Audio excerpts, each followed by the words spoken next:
Hi, Scorpio. So the thing is, you're supposed to be doing date looks, but I honestly don't think you're in the mood to be going on dates, and I don't think you're in the mood to be going out. So, it's just me and my dead man t-shirt. Vibes. Okay. You will need something to write with, okay? Because there's dates and stuff. So let's start with February 11th to the 16th, where we have the Mars-Venus conjunction. And then from the 22nd to the 26th, we have Mars, Venus, Neptune sextiles. So this entire time period that we're talking about, so the 5 days between the 11th and the 16th, and the 4 days between the 22nd and the 26th, you have this ability to speak very openly. Now, you can waste this ability. You can waste this energy in chastising somebody else and judging them and being angry with them for causing wounds. Or you can use this ability to speak very openly and be very vulnerable, be very receptive to help, which you often are not. And you can find someone to dress those wounds and take care of you, instead of turning that energy back around towards someone who obviously wasn't worth it in the first place, no judgment, and wasting more energy, more time on them, okay? It's very easy to find someone to take care of what is hurting you now, but because you are very open and receptive, ironically, it's also very easy to get back into a very toxic connection. Scorpio rising. Okay, so that toxic restart, that really is something that when you come across it, you're like, oh, maybe this actually, no, maybe this works now. Maybe I figured something out. You haven't figured anything out. It does not work. It didn't work before. It's not going to work now. But there is that, allure. Maybe if I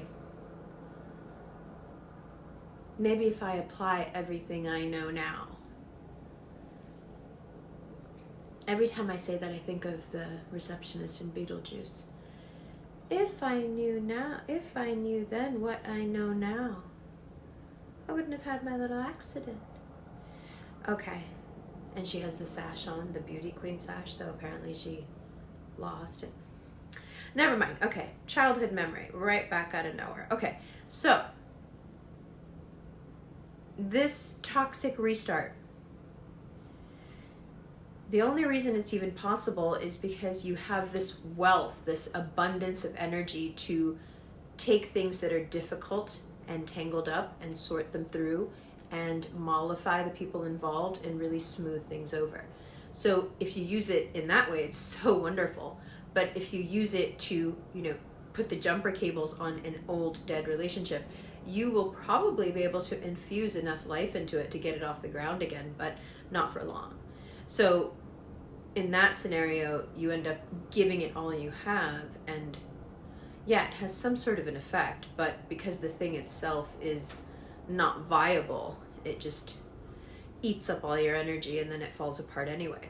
Whereas if you put the energy in the right place, and now we're talking about sowing seeds and which are the appropriate seeds to plant at this time, if you put that energy into finding someone who is attracted to your vulnerabilities, someone who meets you under the premise of being a bit vulnerable and a bit softer than usual, this is all really positive for you, because later when your shell hardens again and you remember that you don't need anybody and you don't care about anybody and all that, they will have this earlier reference point to be like, no, they're not actually like this. This is the hard shell coming back out. It's hard because when people meet you, when you have the hard shell up, then it's really difficult for them to reconcile sometimes how you behave. But if they have met you in a time where you were really soft and really vulnerable, then when you do things that can be construed as pretty hurtful and mean, people who love you will understand, and for the most part will give you a pass, because they understand that your intention could never actually be as terrible as they're feeling, because they know that you're a really nice, really vulnerable person. The people who haven't seen your vulnerabilities, I don't know if that's such an easy conclusion for them to come to, right? Now, so because it's easy for you to improve any relationship put your energy into the ones that will actually be good for you and not just feel good in the meantime.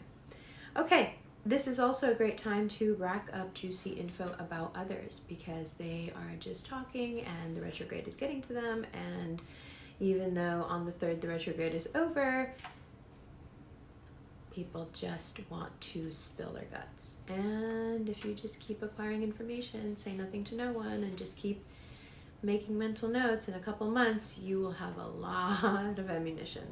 Not that we need it, not that we're doing that, just saying. Now, this new moon today, last night and today, it may have made you feel extremely raw. I noticed that this whole thing is kind of rocking like a boat. I apologize. You may be feeling like an exposed nerve. You may feel like you're tilting between extremes, and it's really uncomfortable. In one moment you're hyper independent, in another moment you feel so betrayed and so softened by grief and sadness and disappointment. This is the time, when you're trying to seek out the balance between these extremes, this is the time to lean on your friends and family. I know it sounds cheesy, but this is the time to really lean into your resources and be really honest and say, I'm not handling how much I'm feeling right now. And even though comparatively I've been wounded before by X, Y, and Z, this feels different. This hit me harder because I'm already kind of harboring this disappointment. I already have so many concerns and questions about the future. One of the things that we talk about on the lives on Instagram a lot is this impending sense of doom or dread, and how does one reconcile making long-term plans in life, or making any sort of life plan, or taking any sort of direction, especially if you're super young, when you don't even know, in a very real way, what's going to happen on a national level tomorrow. It's things have been so upended for so many of us, for all of us. And I think that you are such a creature of stability and security. You need it. You have this fixed desire, to be committed and just bolted down to something. You like it. Get your mind out of the gutter. So this level of uncertainty and flux, I can see how some of you are taking it personal. Like, it may feel like it's just an attack on you. I'm laughing because I'm uncomfortable. It's not an attack on you. But I can see how it could feel that way. If you already are defensive and you already feel like for the most part people have it out for you, which they usually do, then I can see how this does feel really personal. But it's not. It's not at all. This is perhaps the only way to really teach you where your resources are worthy of being used.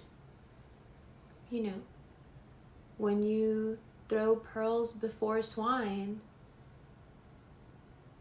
you can't judge the swine.